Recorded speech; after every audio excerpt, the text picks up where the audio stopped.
হয় কি তৃণমূল কংগ্রেস বা শাসক দল বারংবার মুখ্য নির্বাচন কমিশনার অথবা নির্বাচন কমিশনকে টার্গেট করছে। যে খবর এই মুহূর্তে আপনাদের সামনে রাখছি, মুখ্য নির্বাচন কমিশনারকে অপমান তৃণমূল সাংসদের।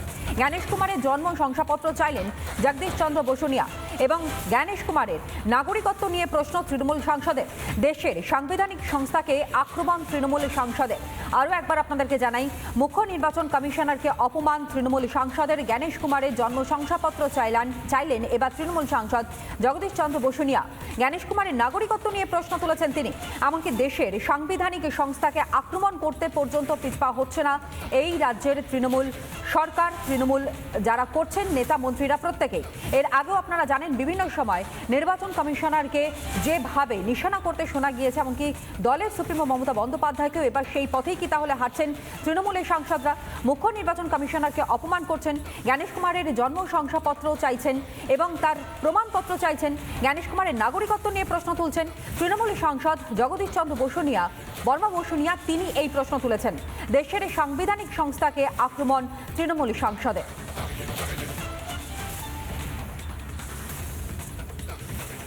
আমরা বলি 1 কোটি 33 কেন, 7.5 কোটি মানুষকে হেরিয়ে দেখো।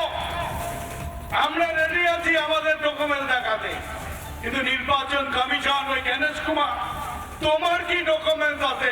তুমি কিভাবে ভারতীয় নাগরিক, তুমি কিভাবে নাগরিকত্ব পেয়েছো? তোমার সিটিজেনশিপটাও তুমি জনসমক্ষে প্রমাণ করো। তুমি দেখাও তোমার কি জন্ম সার্টিফিকেট আছে ভাই? তোমার যখন জন্ম হয়েছিল তখন জন্ম সার্টিফিকেট নেই। তুমি স্কুল থেকে মাধ্যমিক পাস করেছো, আমরা মাধ্যমিক পাস করেছি। তুমি যদি মাধ্যমিক পাস করে তুমি যদি নাগরিক হতে পারো, তাহলে বাংলার মানুষ মাধ্যমিক পরীক্ষা দিয়ে তারা নাগরিক হতে পারে না? তারা স্কুল পড়ে পড়াশোনা করে নাগরিক হতে পারে না? তাকে জন্ম সার্টিফিকেট দেখাতে হবে, তার বাবা মার জন্মের সার্টিফিকেট দেখাতে হবে। ভারতবর্ষের নির্বাচন কমিশন নিজের কি আছে আগে জনসমক্ষে প্রচার করুক, মিডিয়ার সামনে প্রচার করুক, সংবাদপত্রে প্রচার করুক যে আমি এইভাবে ভারতবর্ষের নাগরিক, তারপরে অন্য মানুষের কাছে নাগরিকত্বের প্রমাণ চাই।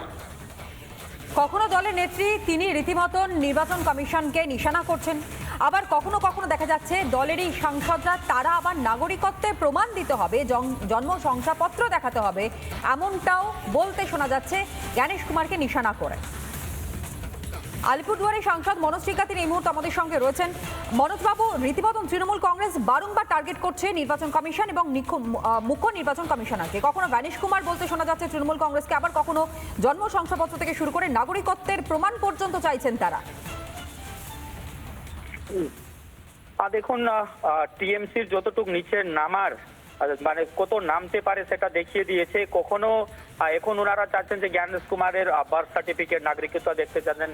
মানে যারা সাংবিধানিক সংস্থার উপরে বসে আছেন তাদেরকে কিভাবে অপমানিত করা যায়, কিভাবে ছোট দেখানো যায়, এটা নতুন নয় টিএমসির জন্য। এর আগে অনেকবার তারা এই ধরনের কাজ করেছেন। কখনো রাষ্ট্রপতির গায়ের রং নিয়ে তারা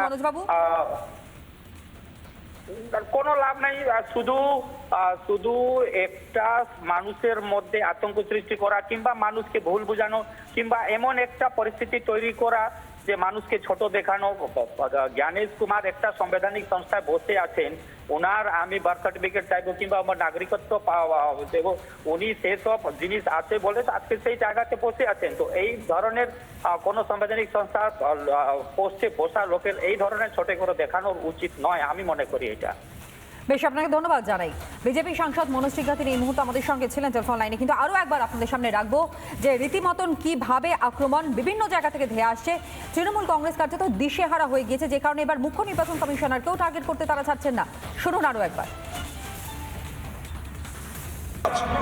আমরা বলি 1 কোটি 33 কেন, 7.5 কোটি মানুষকে হেরিয়ে দেখো।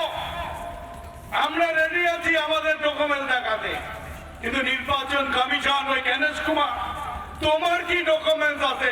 তুমি কিভাবে ভারতীয় নাগরিক, তুমি কিভাবে নাগরিকত্ব পেয়েছো? তোমার সিটিজেনশিপটাও তুমি জনসমক্ষে প্রমাণ করো। তুমি দেখাও তোমার কি জন্ম সার্টিফিকেট আছে ভাই? তোমার যখন জন্ম হয়েছিল তখন জন্ম সার্টিফিকেট নেই। তুমি স্কুল থেকে মাধ্যমিক পাস করেছো, আমরা মাধ্যমিক পাস করেছি। তুমি যদি মাধ্যমিক পাস করে তুমি যদি নাগরিক হতে পারো, তাহলে বাংলার মাধ্যমিক পরীক্ষা দিয়ে তারা নাগরিক হতে পারে না? তারা স্কুল পড়ে পড়াশোনা করে নাগরিক হতে পারে না? তাকে জন্ম সার্টিফিকেট দেখাতে হবে, তার বাবা মার জন্মের সার্টিফিকেট দেখাতে হবে। ভারতবর্ষের নির্বাচন কমিশন নিজের কি আছে আগে জনসমক্ষে প্রচার করুক, মিডিয়ার সামনে প্রচার করুক, সংবাদপত্রে প্রচার করুক যে আমি এইভাবে ভারতবর্ষের নাগরিক, তারপরে অন্য মানুষের কাছে নাগরিকত্বের প্রমাণ চাই।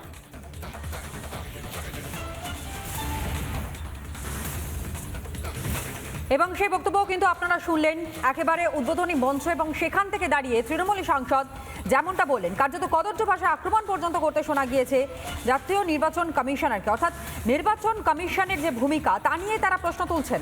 একই সঙ্গে এসআইআর এর সঙ্গে আরও একবার সিএএ কে গুলিয়ে দেওয়ার চেষ্টা করলেন তৃণমূল সাংসদ।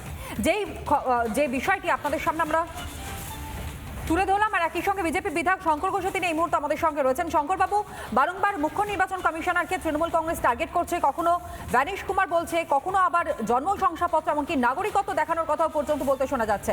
তৃণমূল সাংসদ জগদীশ চন্দ্র বর্মা বসুনিয়া তিনি নাগরিকত্ব নিয়ে প্রশ্ন তুললেন। বিপরীতকালে বুদ্ধি নাশ বলে একটা কথা আছে, সেটাও আমি যদি ছেড়ে দিই, আপনারা তৃণমূল কংগ্রেস নেতা বা জনপ্রতিনিধিদের কাছ থেকে কি আশা করেন?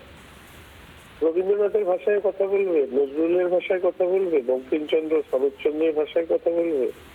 হয়তো বলবে না, তারা এই ভাষায় শিখেছে, এই ভাষায় রাজ্যের মাননীয় মুখ্যমন্ত্রী ওনাদেরকে শিখিয়েছেন। ফলে এই ধরনের বিষয়গুলো চলতে থাকবে, এরাও কিছুটা টিভিতে দেখাবে। এর বাদ দিয়ে তো এদের কোনো কাজ নেই। আর দ্বিতীয় বিষয় হচ্ছে নির্বাচন কমিশন। আমার মনে হয় যে নির্বাচন কমিশনকে অবিলম্বে মুখ্যমন্ত্রীর বিরুদ্ধে পদক্ষেপ নিতে হবে। এই লোক খেপানো, প্রতিনিধিদের উস্কানো, এই কাজ উনি করেছেন। বেশ, ধন্যবাদ জানাই আপনাকে। শিলিগুড়ির বিজেপি বিধায়ক শঙ্কর ঘোষ তিনি আমাদের সঙ্গে ছিলেন এই মুহূর্তে।